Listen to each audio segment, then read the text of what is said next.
ക്ഷേത്രകലാ അക്കാദമിയിൽ നിന്നും വിവിധ കോഴ്സുകളിൽ പരിശീലനം പൂർത്തിയാക്കിയ കുട്ടികളുടെ അരങ്ങേറ്റം മണ്ടൂർ ശങ്കരവിലാസം ALP സ്കൂളിൽ നടന്നു.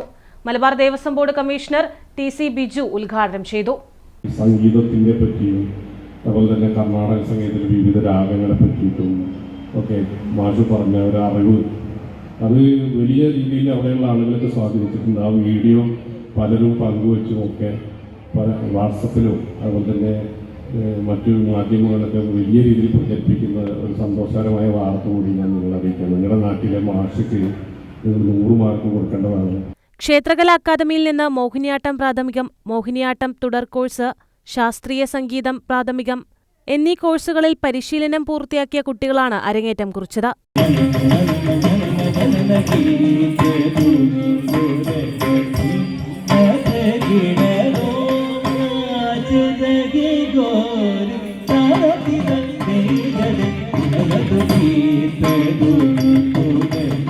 ചടങ്ങിൽ നർത്തകൻ ഡോക്ടർ RLV രാമകൃഷ്ണൻ മുഖ്യാതിഥിയായി. സാംസ്കാരിക പ്രവർത്തകർ, പ്രത്യേകിച്ച് കലാനിരൂപകരായിട്ടുള്ള എഴുത്തുകാർ കേരളത്തിന്റെ ശാപമായി തന്നെ മാറുന്ന കാഴ്ചയാണ്. കാരണം ഇവരെ ഇങ്ങനെ സ്ഥാപിക്കും മുൻപിൽ ഇവിടെ മോഹിനിയാട്ടം നടക്കുമ്പോൾ അവരങ്ങോട്ട് എഴുതി പിടിപ്പിച്ചാലാണ്. ചില ആളുകളൊക്കെ ഉണ്ട്, 2-3 പേരുണ്ട് ഇതിനായിട്ട് കുപ്പായം തയ്ച്ചിരിക്കുന്ന 2-3 പേര്. ഇവർ വന്നിരുന്ന് ഈ വിശേഷങ്ങൾ അങ്ങോട്ട് നാളെ അങ്ങോട്ട് എഴുതി പേപ്പറിൽ അങ്ങോട്ട് വന്ന് അല്ലെങ്കിൽ അവരുടെ ഫേസ്ബുക്കിൽ അങ്ങോട്ട് ഇട്ടാൽ സന്തോഷമായി നർത്തകിമാർക്ക്. ക്ഷേത്രകലാ അക്കാദമി ചെയർമാൻ കാഞ്ഞങ്ങാട് രാമചന്ദ്രൻ അധ്യക്ഷത വഹിച്ചു.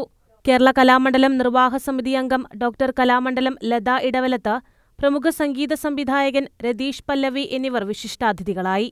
ക്ഷേത്രകലാ അക്കാദമി ഭരണസമിതി അംഗങ്ങളായ Govindan Kannapuram, TK Sudhi, Kalamandalam Mahendran, Sankaravilasam LP school manager Kesavan Chettoor, academy secretary Krishnan Naduvalath, Mohiniyattam അധ്യാപിക കലാമണ്ഡലം ബിന്ദു മാരാർ, ശാസ്ത്രീയ സംഗീതം അധ്യാപിക ശ്രീകല K എന്നിവർ സംസാരിച്ചു. പരിപാടിയുടെ ഭാഗമായി ശാസ്ത്രീയ സംഗീതം മോഹിനിയാട്ടം കലാവതരണം നടന്നു. News bureau, Pazhayangadi.